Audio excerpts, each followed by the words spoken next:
Well, this is another edition of 97 Octane's Monday Night Raw pregame show today, our first one where we're on a Monday. I'm joined tonight by my co-host, Mr. Bob Schmidt, and Mr. Neil Garrity is our special guest. I'll get right into the meat of the steak right off the bat here, and I'll start by saying I believe this road trip is crucial to keep this team as we know it intact.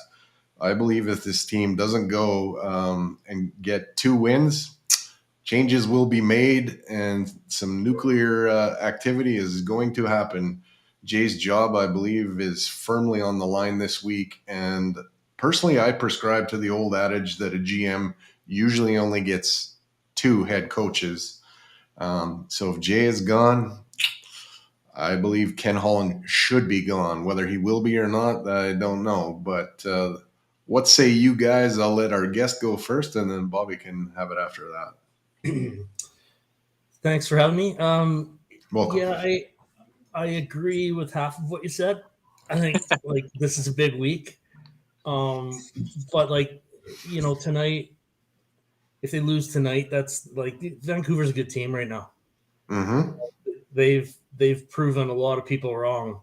A lot of people that know a lot more about hockey than the 3 of us had Vancouver just getting into the playoffs, if not missing. I think they've proven that they're a lot better than that. Now, to go to your second point, I think one of the reasons why they're so good is because of coaching.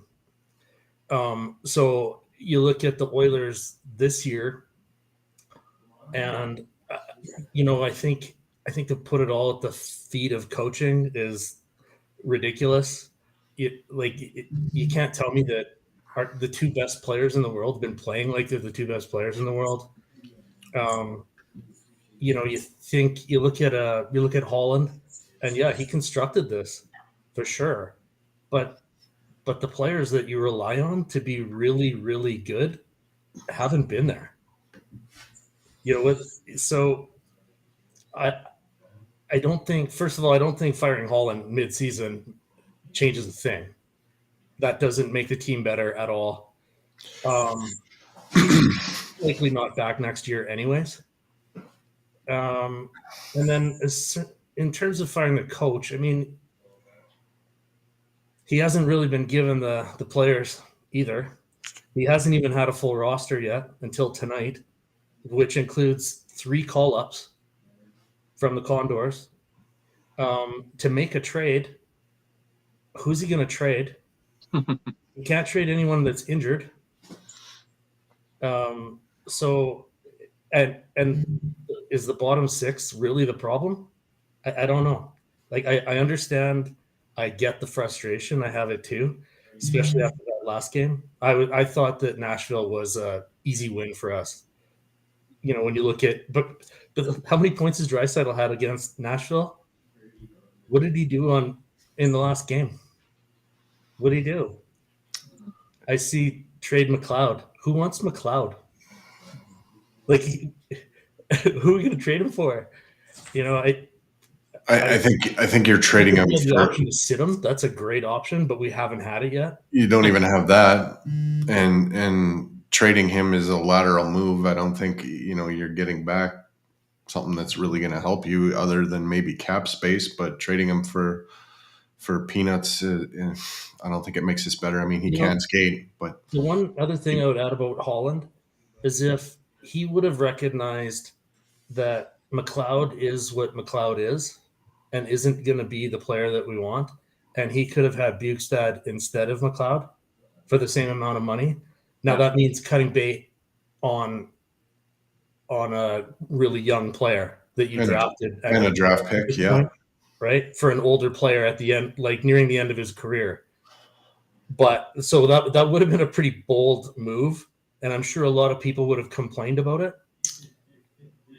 But that was one thing I thought about today, that would we have rather had Bukestad in that position than McLeod? I think ideally you'd rather have Bukestad with McLeod's wheels in a player. Yeah. And McLeod hasn't reached his prime yet either. And honestly, maybe that was sort of attainable. I can't think of a name that comes to mind with that, but I mean, you didn't re-up Costin either, so. Yeah, but he's not going to be Costin's not going to be your third line center. If you don't have Costin, you don't have Bukestad, and you don't have McLeod, there should be enough money there to get an upgrade on Ryan McLeod, if that was the thought. But we're looking at hindsight. We're looking at hindsight because we've had this diarrhea of a start, right? So now all of a sudden, all these moves that could have happened are also clear. Like, oh yeah, we should have kept Bukestad, we should have kept this guy, and trade McLeod and what have you. So that's the way it goes. So I'm with Garrity on the fact that I agree with about half of what you said, Durso. I don't. This 10-game stretch, like I said, has just been one overflowing diarrhea diaper right now, and it's brutal.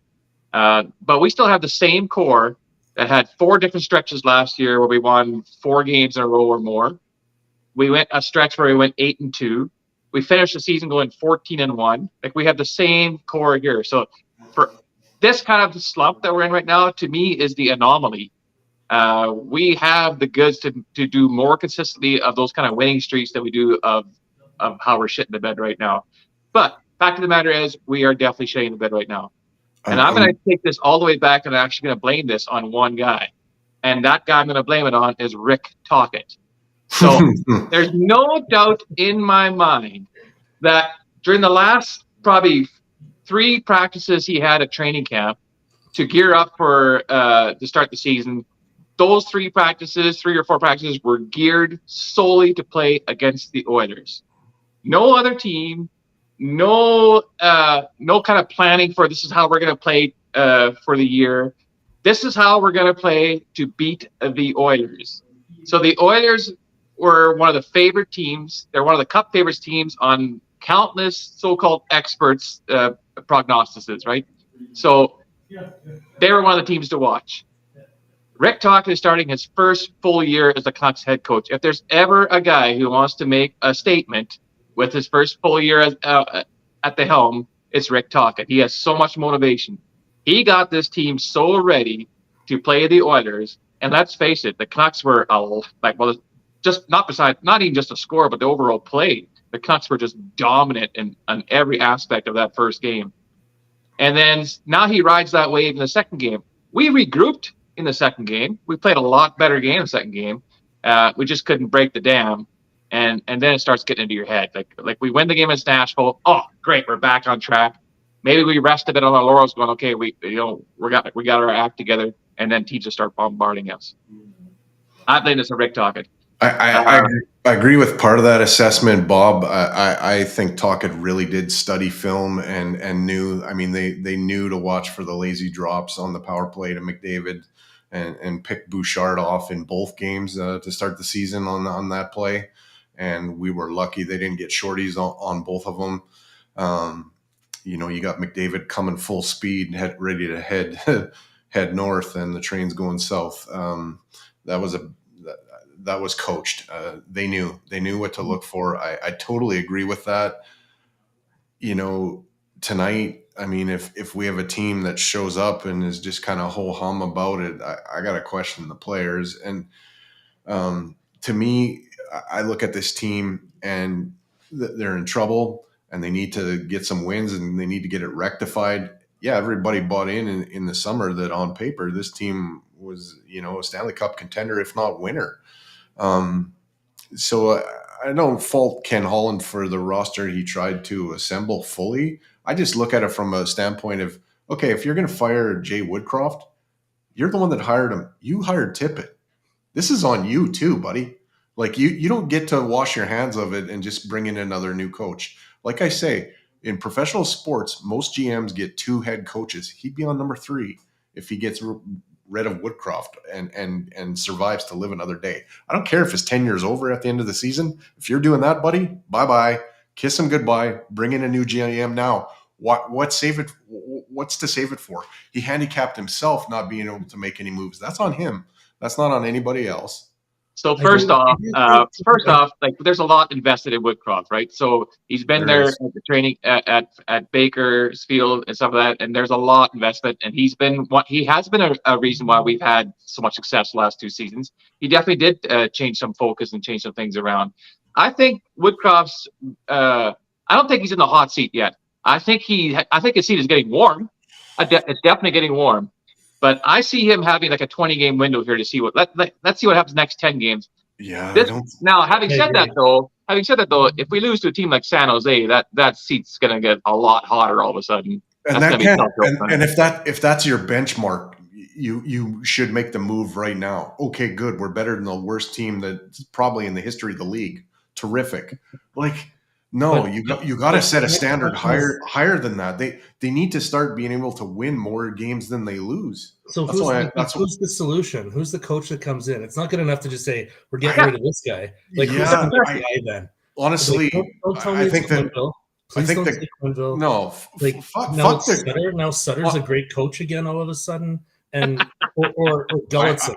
Gulletson, he's on the team right now. If he had solutions, feel free to provide them now. Honestly, the last thing I really want to do with this show is turn it into like a political thing. But I've got no time for Joel Quenneville. I've got no time for Mike Babcock. If you're thinking that train, put fucking Graham James and Bill Peters on your short list. Like, no, fuck that. We're not going there. If there's a guy out there that you want to start thinking about, as that's been brought up.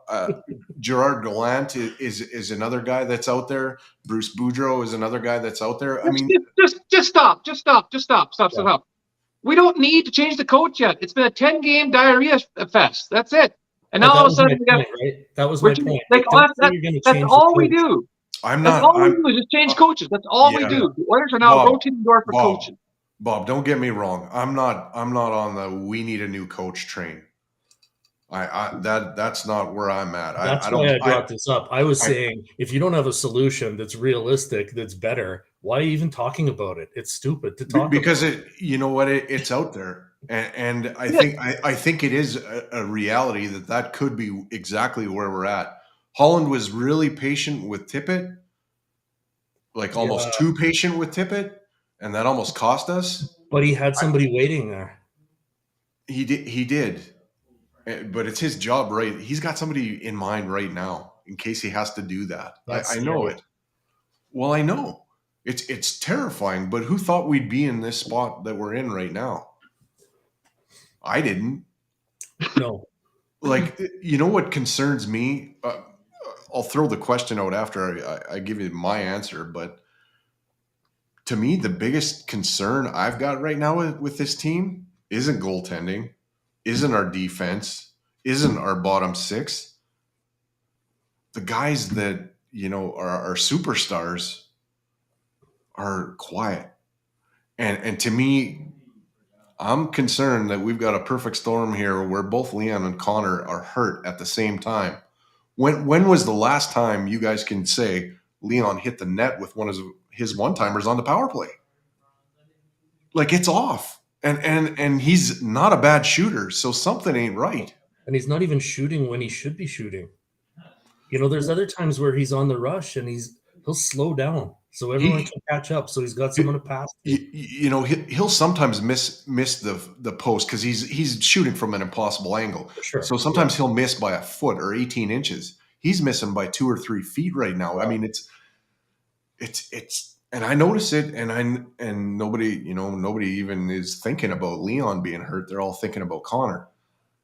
I think it's pretty obvious when Connor's, comes back, he plays the wing because I don't think they want him taking draws because I think there's an oblique strain there that probably isn't going away. Yeah. And I doubt Connor's 100%. And the other, I don't think. Go ahead. Sorry, the other night in the dot against Nashville, he wasn't the only one, but he got torn to shreds. I think he was like 5 for 14. So did Nuge, though. He got torn to shred too in the face. That's what I mean. He wasn't the only one. Nashville killed us in the draws all night. Ryan O'Reilly was like Shaq in the paint, and Nurse couldn't handle him. I mean, Nuge is the one guy that he gets thrown in with all the shit in here, but he's close to a point per game right now. And I don't know, like last year was an anomaly. I think we can all agree to that. And I don't like, but if Nuge ended up with like 80 points this year, which he's close to being on track for right now, man, would anybody be upset? And people talk about, well, Kane's going. Kane has the same amount of points as Nuge right now. But Kane didn't start till about 3 games ago. Well, no, Kane didn't start till game 6. Yeah, for sure. That's not Nuge's fault. No, I'm just pointing it out that he's going now. I mean, I'm also not saying Nuge shouldn't be better too. He started slow. To me, I mean, our most consistent Oiler this season, Warren Foegele. Yeah.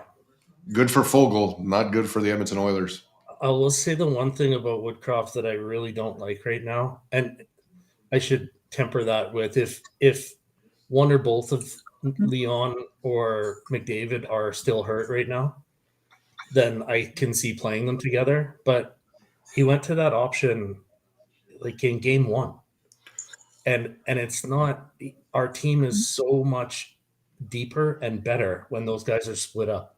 And now you have Nuge on the wing instead of at center. But I mean, that means McLeod's got to be better. But you look at how we finished off the regular season last year. It was with those guys separated. They weren't playing together. Yeah. Go back to what you did last year, and they talked about it with the system first. Let's go back to the system. How about the lines? Like the lines are still there. It's all the same guys. If we want to break down the system, I'll say my biggest issue with the change in system is the change in neutral zone philosophy. To me, that's where the whole fucking problem is.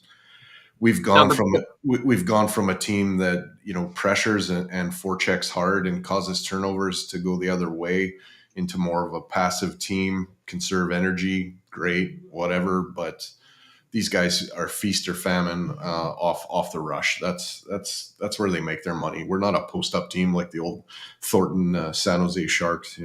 That's not us. Okay, that's where I agree with you in regards to the system. Is so I think the two biggest problems right now is number one, the turnovers. You kind of alluded to that right now. We're making turnovers and some ghastly mistakes.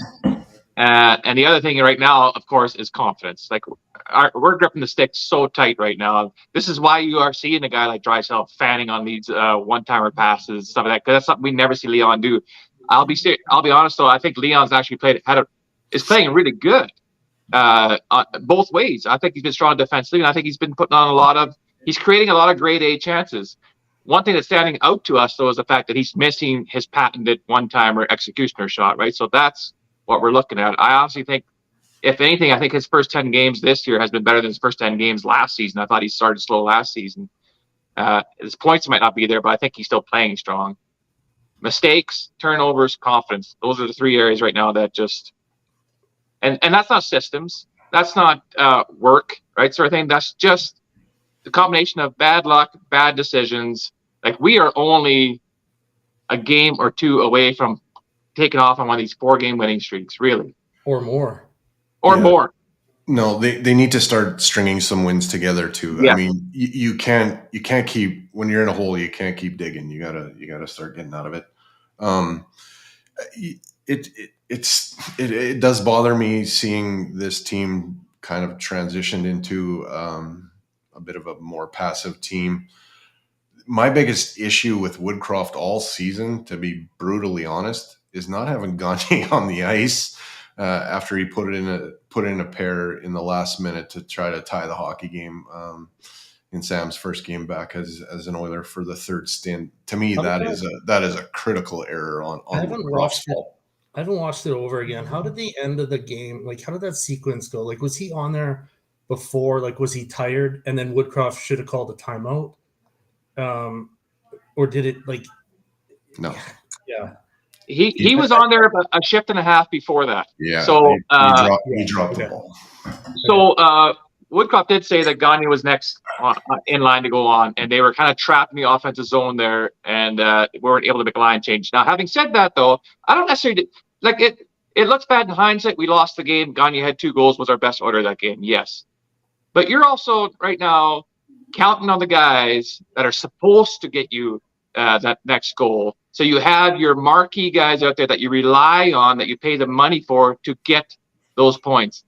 Now's the time for them to step up. It didn't happen. So then it looks like, okay, well, we should have Gagne out there. They were sleepwalking in that hockey game until Sam woke them up. That was a critical error on Woodcroft's fault. I get that, but I wouldn't have been shocked if Hyman puts one in there either. Yes. Or Kane, or any one of the superstars that are on the ice. Yeah, I mean, just from a coach's mentality too. I think you reward the guy for dragging you into the fight, and to you did already. You put him up in the top 6. He started bottom 6. You already rewarded him by putting him in top 6. I put myself in the coach's shoes, and I want the guys that I count on to get me those 2. This is why they're there. They put that moment. This guy's working on a natural hat trick, and you're going to sit him down. Come on. I'm not counting on the hat trick. I'm not sitting him. You already rewarded him by putting him in the top 6, and he was next in line. Now, had the Predators put the puck down, Gagne jumps on the ice. The fact that we even had him trapped for that whole time, a minute and a half, whatever it was a good sign. We just didn't finish it off. I think this is the first time in our podcasting history together, Bobby. I don't even want to even acknowledge your opinion here. Just starting to sound like a family reunion now. Oh man, well, we got to disagree sometimes. I mean, it makes for entertainment. What did both of you guys? What is your number one reason for this piss poor start? Like, what do you point to the most? Garrity, I'm gonna jump in here because I already said my thing. I point to Rick Tocchet. Go ahead.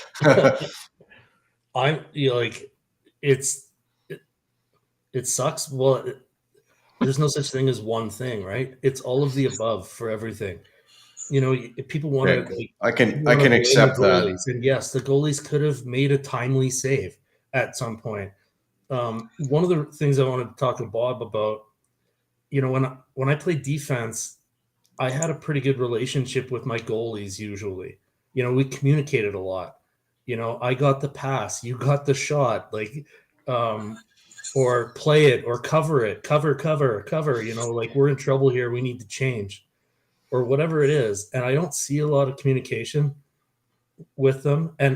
But I don't think that that's just an Oilers thing. I don't see a lot with other teams either. And, if you've got, how many Russian goalies are there in the league right now? If you don't speak the same language, that could be a problem. But there was times though too, everyone makes mistakes. Every single player makes mistakes. That's especially in defense and goaltenders. When they make them, it looks the worst. But you can't blame, even Broberg's turnover the other night. Now, he should have just crossed the red line and dumped it in. I don't know why he had to skate up to the blue line to dump it in. Who does that? What is the 95 times out of 100 the defenseman, especially when he wants a change, you get over the red line and you dump it in. Instead, he's carrying it up to the blue line and trying to go to his backhand. I'm not hypercritical of that play. I think he just fanned on it and shit happens. So he takes all the blame for that from everyone, but there's still other players that are back. I mean, if he's walking, make a save and bail you out once in a while, right? It's not like it's not like you should just walk away and let the guy shoot from center and put it in, right? There's still players out there that can do something. If people are faulting that goal solely on Broberg when he's actually walking it to the blue line, there should be 4 guys behind him. That's bullshit. Well, they were all going put on it a all on change. him. They were all going on a change, and the 3 Yeah. forwards were right in front of him. He should have noticed. He should have seen there was 3 forwards of his right there. He should have recognized that and dumped it in. My biggest beef on that play was the fact that he went to his backhand to dump it in, and which escalated the whole possibility of him fanning on it instead of staying on the strong side. So that was his critical error. You're right though that there's guys back there who should have been able to back that up, but we were in the middle of a transition there too, and that was. I want to flip that too, though. I have one more thing to say on that too, though, because I've been thinking about this a lot, and I think when you don't like at the NHL level, that play needs to be made 100% of the time. Like that's what everyone's expecting. All your teammates are expecting you to get over the red line and dump the puck in because they're going to change, right? It was the same as like the one where which goalie came out? Was it Skinner that came out? Yeah. And sort of like deked Nurse out. Nurse was going for it, and then the goalie and the like Nurse is expecting the goalie to make that play. And there's been one for Bouchard, kind of second guesses himself or whatever, gets in his poise mode, as we like to call it. But the other players are expecting that play to be made. So everything just like snowballs from there. If Nurse did something catastrophically wrong on that play, it was not to yell. Like he should have yelled at Skinner, "Stay in your fucking net. I got this." Yeah. I'm going to counter all that. I'm going to counter both of you now. And even if Nurse couldn't win the foot race to the puck, he could have got an angle on him and forced a bad shot. Skinner taking that gamble and taking a nonchalant approach to going to get that puck, it's a mistake. I think if he would have just committed to it and gone, he has that puck. Maybe. It beats the guy. It's Mike Smith thinking, and we need a little less of that. We don't need the high danger Mike Smith play in our net. We need a little bit of safety, especially on a power play, and especially that time of the game. The score, he opened the door wide open in that game, and these are the things. I mean, me and Dash today, I can post the QR code to it, but we had a little back and forth about Oilers goaltending, and I read that. Dash is kind of on they're good enough. To me, no, they're not. They're not stealing any games. They're not making, most of the saves they should, and some of the ones they shouldn't. They haven't stolen any games. I don't fault like the Oilers' record solely on goaltending. I think that's foolish and asshole-ish, and I know there's that kind of talk around. I don't prescribe to that. I think every single player on that ice surface can play better. Where I was going. So, like, to finish off my thought, like, what's your concern? It's everything. Like, there isn't one area of the ice where we're great. Yeah. And that's coaching. That's everything. Like, none of it is great right now. It's kind of a. They get rid of the goal. Like, if we got in a great goalie, does that change things? No. If we change McLeod out, does that change things? No.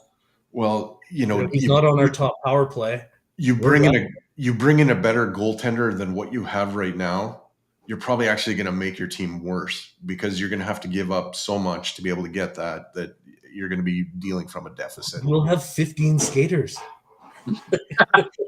It's I don't think that's the solution. Honestly, I'm hoping that what we have assembled right now figures it out.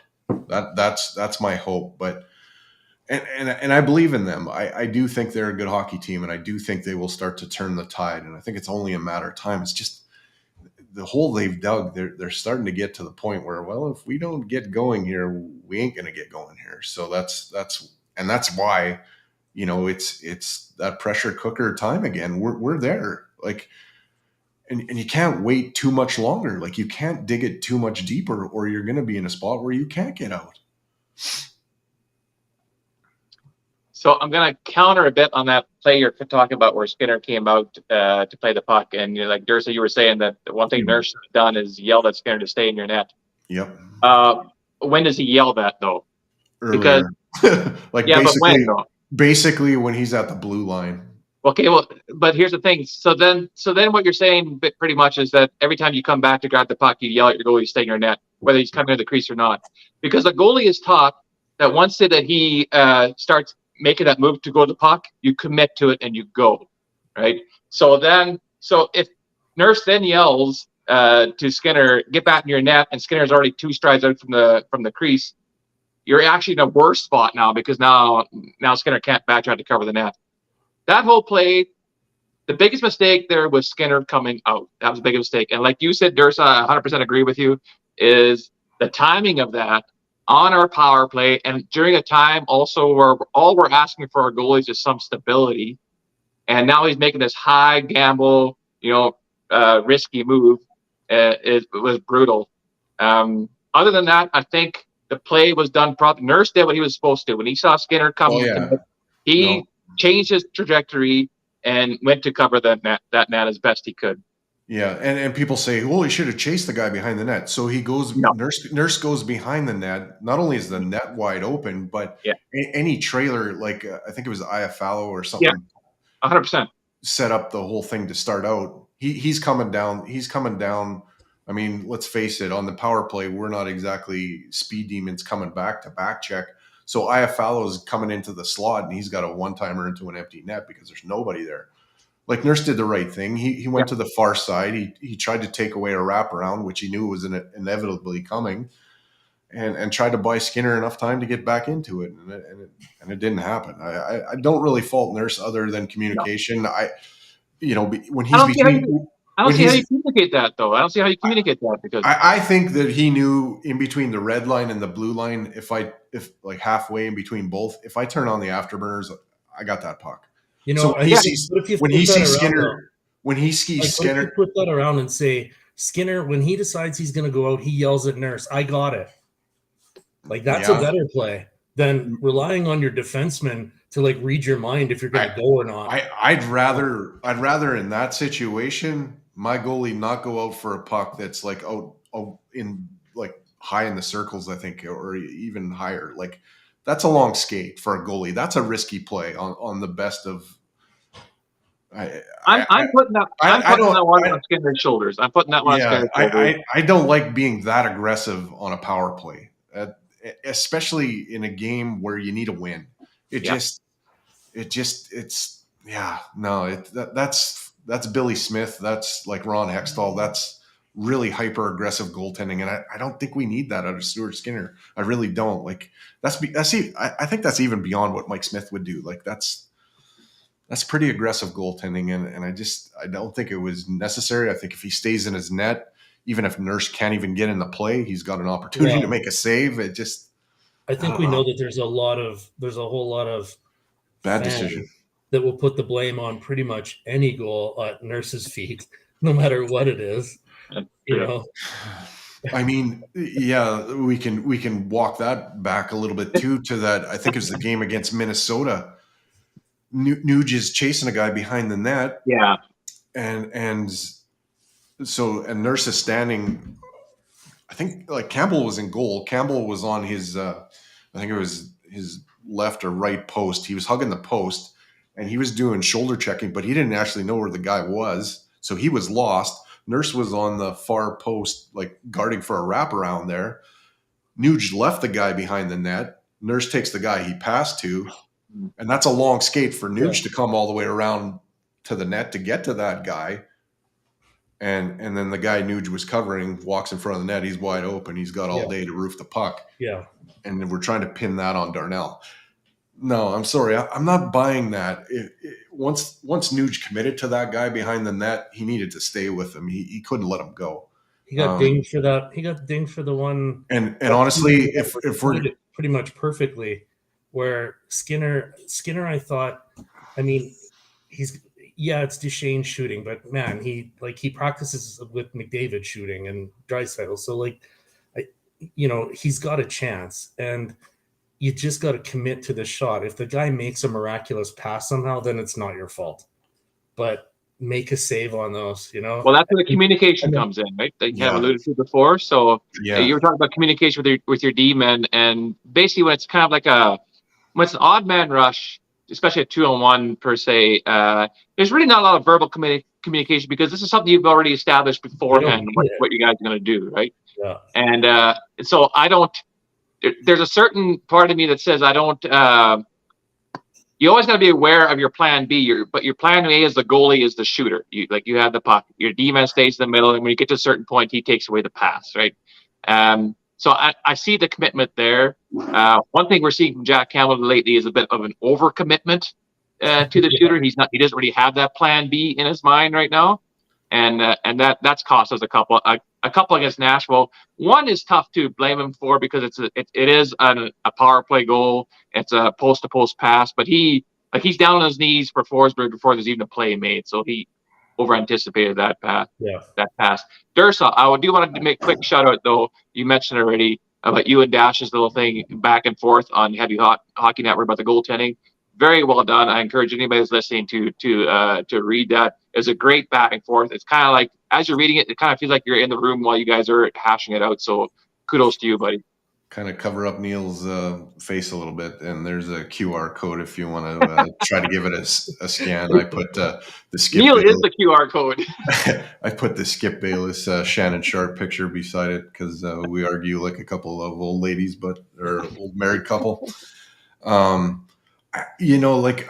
still think like if Nurse was supposed to take the guy behind the net becomes and there's a flaw in the system. I mean, I think Nurse. You don't play defense behind your net. Yeah, I think Nurse actually played that right, and maybe Gretz setting up Office behind the net was a way to shake coverage, because I mean it becomes a blind spot. You have a hard time seeing the puck when he's got the net in front of you to screen you, right? So not only does it mess with the goalie, it messes with the players on the ice, and they don't know where the puck is, so they don't know what's happening. I think what we're saying is it's kind of like a collection of everybody's. Yeah. Well, I mean, we're not getting the saves we're supposed to be getting. We're not making the defensive plays we're supposed to be making, and we're not scoring like we're supposed to be getting. We're not finishing our chances. So 100% is all three zones, all three positions, all three are problem areas for us right now. But I do believe we are close because there are some games where we have dominated and just not been able to put it away, and that's a confidence issue where we're gripping the pucks too tight and then making some bad decisions out of panic. The Dallas game, the second Vancouver game, the Dallas game. It's I think what could be a contributing factor to what's been going on too is our defense is getting nearly half the goals that go in the net. So I'm almost wondering if that's leading to bad pinches because they feel like they've got to contribute so much offense. I wonder about that. I think it might lead to ill-advised pinches and sometimes on the forwards too, though, right? Like that winger, like if that's part of their play, like the Oilers defense pinch all the time. That like this isn't a new thing. Yeah. But like part of their ozone system is that winger or the center is cycling back to cover for the D-man that's coming in. That's why they do it. It worked last year all the time. Yeah, they still do it a lot. Now the CC one, not only could he have maybe not pinched there, but he pinched wrong. He didn't go by the boards. He didn't take away the easy lane, and like block a dump out. I think Cody Ceci is guilty of some of the most. He was in a bad spot there. I think he's guilty of some of the most ill-advised pinches in massive quantities this season. I think he's leading the charge on that front. Bush has had a couple good ones too, and let's not forget about the Nurse one. I will say this about Bush. That wasn't even a pinch. I mean, that was trying to join four other guys on the rush. It was just a bad decision. You can't. You know what was interesting about that one? It was interesting. You listen to the comments after about that one, the Nurse one, and like they're always trying to create odd man situations in the ozone, right? So it would have been like a 5-on-2 or 5-on-3 or whatever, right?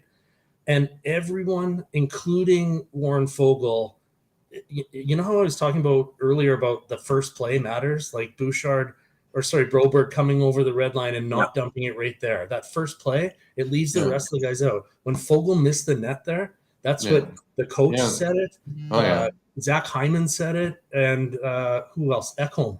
They all said, well, that shot's got to be on net. And how many times have you seen Nurse coming right up Main Street like that? He gets that pass and he scores a goal. He scores a lot of goals right from right there. Yeah. And you can see he's looking like he's expecting that pass. Yeah, he's the only reason why Nurse got shit for that play is because he was in the frame when it happened on TV. And everybody sees Nurse right in the center of our picture, like, fuck, that must be his fault again, right? Yeah. So, but all the players and the coach referenced Fogle not hitting the net.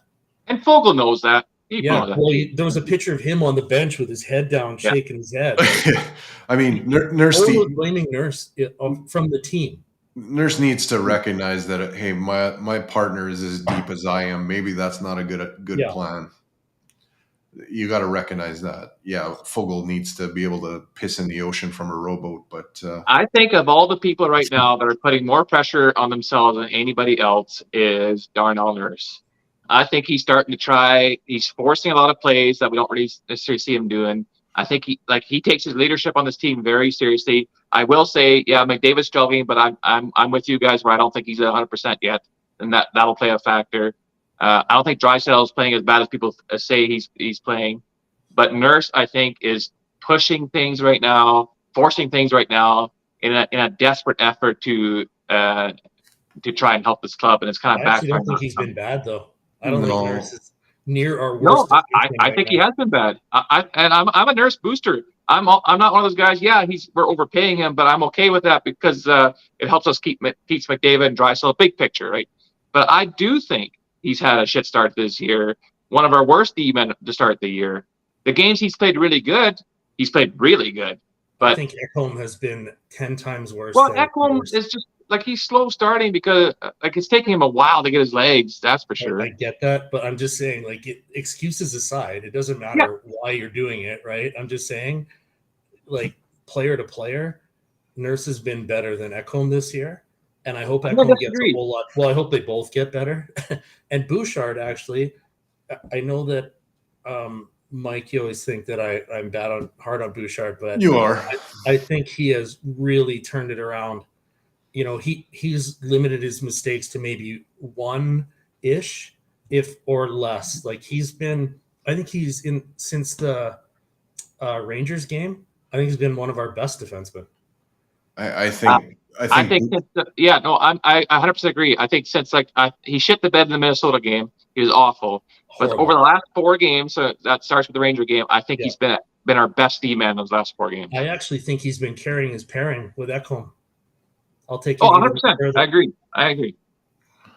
I don't know about that. I think Ekholm's having a little bit of a hard time with mobility right now. But Ekholm played really good in the Nashville game, though. I'll give him that one, though. I thought he played really well that one. The Ekholm-Bouchard pairing was our best pairing that game. Who do you have more faith in when there's a puck battle on the walls coming out with the puck or in front of the net? It's still Ekholm. I mean, he's that guy. He's a defensive defenseman. Bouchard is that offensive guy.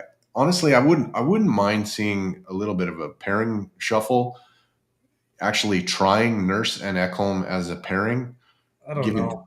Giving Kulak an opportunity. Left-handed shots too. There, you're looking at 2 left-handed D-men there too.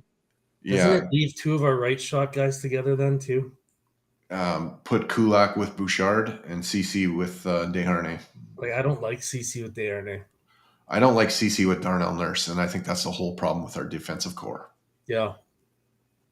Well, let's face it too. Right now, Desharnais, as much as I just shit on Nurse, I think Desharnais has been our worst defenseman right now. I mean, he's had a couple of bright moments. Obviously, the game against Calgary, Heritage Classic. I actually thought he was playing really well before he scored that goal. I'm like, yeah, he's turning things around, but he's gone back to his old ways where his foot speed is very noticeable how much it's lacking. So I would put him at the bottom of the defensive scale right now. Offensive. I like it. I want him to just and be the guy that when the other team gets possession in their zone, he can be the guy backing off. He can be the guy at the red line already. Like, Yeah, like, yeah, and it's almost like a give light went himself a off. head start. It almost like a light went off when he scored that goal. I think he liked the feeling and the excitement and the exuberance, and that's the kind of goal he should be scoring, where it's just a shot, Yeah. directing pucks on net, and whatever happens, happens. Him wanting to walk inside the blue line makes me nervous because That's not his game, and I think you're onto something there, Durson. He might like that feeling. The mobility of trying to like Bouchard's good at walking the line and walking in, and so is Nurse and Kulak's mobile, and even CC, but Desharnais, it's simple plays, man. That's why you're there. The one thing I was gonna say earlier too is that when we were talking about Woodcraft a little bit, and I don't like, I look at Bouchard and Broberg and some of the mistakes that they were making, and I look at it as like a little bit of lack of urgency. Like, if I would love to, I hate hearing about Bouchard's poise. Poise is not a thing if you're facing the boards and your back is to the play. That is not poise. You can have poise after you collect the puck, when not you've before got the puck and now you're facing the team coming at you, and you've got decisions and you're skating. Now you've got decisions you can make and your poise comes into play. There's no such thing as poise with a player coming at your back. That is not poise at all. It's panic for the most part, which is fine too. I would love to see Bouchard forget about this like poise thing and get to puck. Like, don't coast from the dots in. Get to the puck. Give yourself even a fraction of a second more to like make a decision. And then the Broberg ones, same thing. Like, show that urgency. You don't have time to go to your backhand and try and like flutter something in.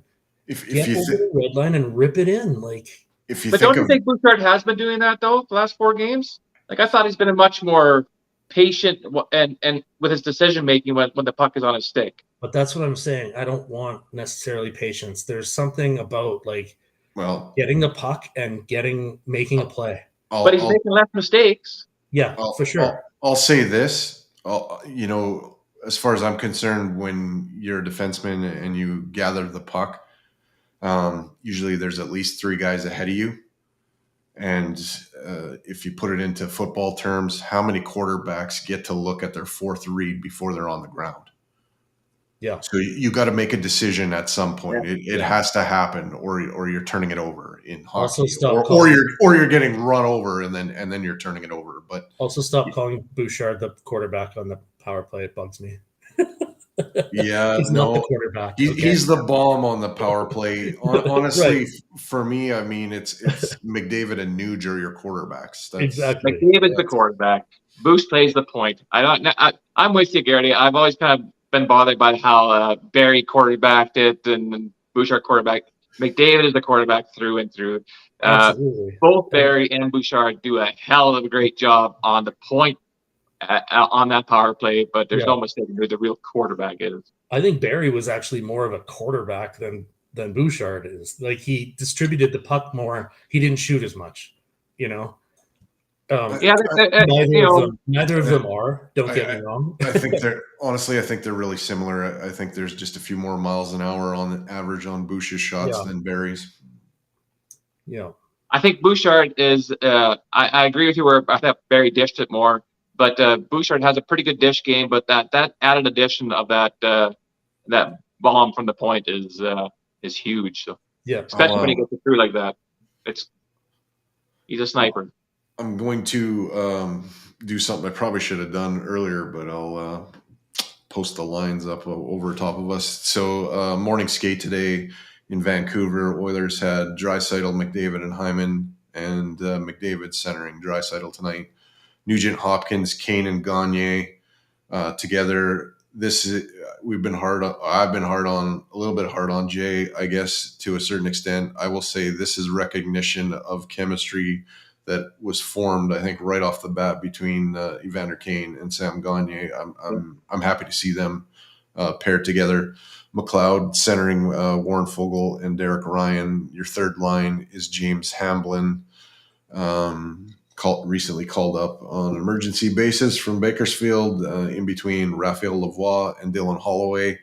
So the Bakersfield trio is looking. And they're going to get about 6 minutes each. Probably Hamlin might get 4 minutes again. That kind of bothers me because we'll bet about the fact that we can't dress a full lineup because of cap spaces, and then we don't even play the whole lineup that we actually do have.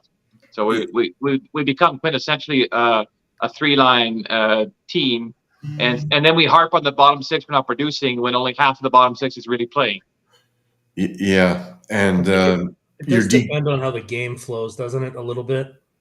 If there's penalties one way or the other, if there's if we get up 5 goals, that fourth line might see some more ice time. Yeah, exactly. But I think they need to win the hockey game, so shortening the bench a little bit doesn't really hurt my feelings too much. Yeah. No, I agree with you, but then I don't want to hear the shit razzing everybody does about our bottom 6 not producing.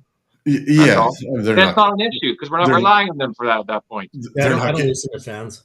They're not really getting the chance. D pairings basically remain the same, and Skinner is going to be your starter. On the Canucks side, the guy that reminds me of the take-home pizzas, Di Giuseppe, on left wing with Miller and Bozar, Mikheyev, Pettersson, and Kuzmenko is your second line. Suter, Garland, and Joshua with third line, Lafferty, Bolivier, Hoglander, Phenom Sensation, Jack Hughes, Horenick, Quinn Hughes, Susie, Myers, Cole Friedman, and Thatcher Demko gets the start. How long is our road trip right now? How many games are our road trip this one? 3. It's a short one.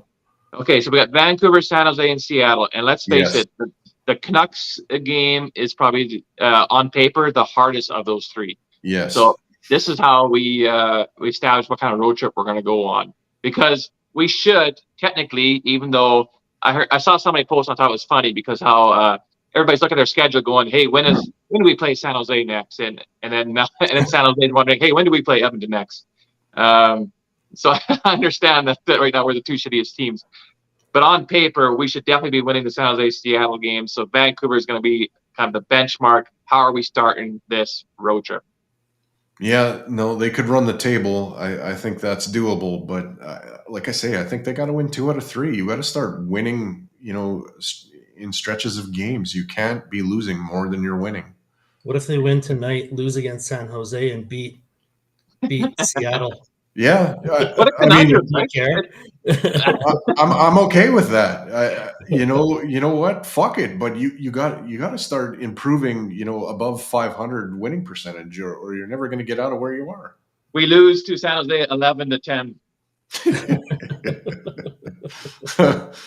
Oh man! Didn't Anaheim beat Vegas? They beat yes. Yeah. Anaheim has beaten Boston and Vegas so far. So I just did my power rankings after each team's 10 games. I haven't posted yet, but I like the Ducks are up there. After the first 10 games, they are up there. Let's ask this. I mean, we're getting close to where we probably should shut her down, but are the Canucks for real? Is this gonna, is this sustainable for them? Is anything for real after 10 games? I say 20 games is more the benchmark to see what kind of team you actually have. I mean, obviously the first 10 games are an important part of those 20 games. No shit, Sherlock. But Tocchet has made a statement with his Canucks, and they are for real after 10 games. And now let's see with every team. Let's see what the next 10 games hold. Like, are the Oilers a 31st place team for real? No, they're not. So are the Canucks? What are they? 8th place team for real? No, probably not. But let's see what happens. I think injuries are the great equalizer. So it's a long season left. You look at Vegas's start. Would anybody be surprised if Stone got hurt for a while? Sorry, I got to laugh at that cynically because of course he's gonna. Yeah. But they can't do LTI. Well, I mean, they can't do cap circumvention now with him. He's already played, so it's not a Kucherov thing, at least. But like what I'm getting at, would anybody be shocked if they went on a 10-game streak through some injuries where they lost 6 or 7 out of the 10, and then the Oilers do the opposite and win like 8 in a row at some point. Like the team is there to do it, for sure it is. So I hate the like must win things, and especially the at the 10 game over, like you gotta play the games, man, and you gotta like play it out, because injuries happen to other teams, and we've had some already. Like injuries are hurting us right now. Oh, for sure. Yeah, I don't know how you could deny there's or say that Connor's 100% and No. Leon's 100%. I mean, they're warriors and they'll fight through it. Your leadership core, they'll never win. I don't buy any of that. It's all fucking noise. Yeah. It's noise because of our shitty start. It won't be noise when we go on a 10-game point scoring streak here. So we have like 4 minutes here. Quickly, score predictions and your first start of the game. Go. Garrity, go. 5-3 Edmonton. Connor McDavid. There's up. Yeah, I think Draisaitl gets on the board tonight, and let's go with 6-2. I think there's going to be a hate level to this game, and I'm going to enjoy that. There's another thought in my head here that I got to get out, and I'm thinking now that I'm wondering if coming and starting everything up 2 weeks ahead of time might have put extra wear and tear on them. Yeah, I'm not I don't know. And I don't think so. I also have another thought in my mind, though, that is attached to that. And I'm thinking that maybe one of the things that should be looked at is a conditioning coach like no other, and going to Tim Grover and getting him to come up with a plan for them, specifically hockey orientated. I think guys focus on their explosiveness, but I'm wondering if there isn't enough attention to being durable and combining both. Do you think fatigue is the issue? Do you think our stamina is the issue? Like, we fired 26 shots against the Dallas third period. No. What I'm getting at is trying to make your body a little bit more injury resilient or proof. I'm sure they've already thought of that.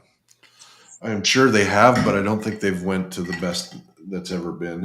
I bet you Jeff Jackson has thought of it. I think, you know what? I do think I've heard of Tim Grover make an appearance, but I don't think he's a regular with them, and I'd make that move.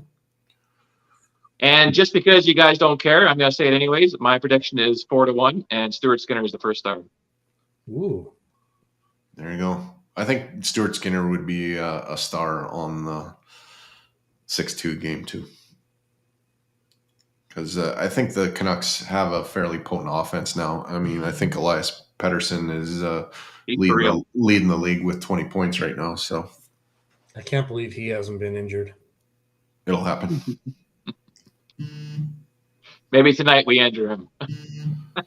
I'm expecting him to get Trouba at some point. I'm not putting a hex on him. I'm just thinking that his physique that he currently possesses, although it's been improved since he first came into the league, is still kind of fragile. Well, it had to. Frick, he was 80 pounds each. Yeah. Is he 90 now? He's wearing heavier socks now. Exactly. Oh man, yeah. I was gonna say that would be a good Tilly between him and Nuge, but let's face it, Nuge would rip him a new one. They're just getting that old man strength now that he's a dad and stuff. So, well, they don't usually drop the puck probably for another 15 minutes, but you guys got a final thought, and then we'll close her down. I'll go first. I haven't lost hope in this team at all, and I will say that fans typically overreact and panic. And really? Good teams don't. And everyone will forget about this when we win the Stanley Cup. No one will say, "I told you so." We should have stuck with all the people we stuck with, and no, Holland's the best, and so I think you're right, Bob. That 20 game mark is probably a better time to panic than the 10 game mark. Wow, there's like I agree with it, just every word you just said there. I'm Because not. There is like it's disappointing, and of course, the last couple of losses we've had have been like, oh shit, here we go again. And then the voice is always getting louder about changes.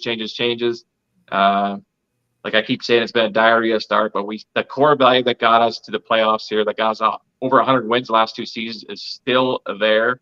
The coach that got us there is still there. The general manager that got us there is still there. This is purely a mental thing right now that can be snapped out even in one game. And furthermore, Garrity, always enjoy your input, and I really appreciate you coming on. It's always good chatting with you, man. Thanks, guys. So I guess I got to be a little bit of an equal opportunist here and give Bob's article a little bit of time. Bobby did his goalie rankings for November. I added an ancient picture of Mike Vernon giving Patrick Roy a right cross just for fun. So if you want to scan that, if you're watching, you can read Bobby's power rankings for November. Thanks, Harrison. You're welcome. Yeah, I think this team finds a way to start getting out of this before they have to implode it. But I do fear that, you know what, if it does go south here and they can't start to claw out, that we're in for a major shakeup of brutal proportions. And I don't even really want to think about it because I do believe that this group that we have assembled can find a way out and can do it. Do they need some help to actually win a Stanley Cup? Yes, but that comes, in March. Exactly. Yeah. I don't like the prospect of a trade right now to try to get them out, because in order to get something better, they're going to have to give up a lot. Everybody talks about trading Darnell Nurse. What do you think you get back in a Darnell Nurse trade? Everybody knows that he's probably a $7 million defenseman instead of 9 and change. And right now, I think it's costing about 10.5 on of actual dollars. You're taking a loss there. And then you've got a huge hole to fill. The guy can play 30 minutes a night. Can he play 30 minutes a night? Well, probably not. 25? Yeah. Closer to 20? Excellent. He's been paired with a guy that should be on a third pairing on a Stanley Cup winning team. And that's a reality. Cody Ceci, I like his attitude. I like him as a person and a human being, but he is not a first pairing defenseman. And so that, to me, I talked about this when we were doing shows at the inception of 97 Octane Hockey, saying that was an area that we needed to address, and it never happened. We needed an upgrade on our right side. So we have to live with what we have right now, and maybe that's something they look at, but I don't see anything happening on that front until the spring. But you know what? Go out, win a hockey game tonight, and build from there, and then roll into San Jose and put up 11. Everybody's been putting up 10, put up 11. One up everybody else. Like, these guys got to get angry. They've got to get that business-like attitude, like, come in and do your job and get out of there onto the next city, collect another win. They need to start stringing games together. That's really how it has to go. I'm just going to check one more comment here. Well, name's cheering us on, so go Oil. Yeah. Thanks, name. They're just hitting the ice there. And it looks like the Canucks are throwing a throwback skate jersey. So. Yeah. So thanks, everybody, for watching. Keep your sticks on the ice, and let's win a fucking hockey game, Oilers. Go Oilers, go.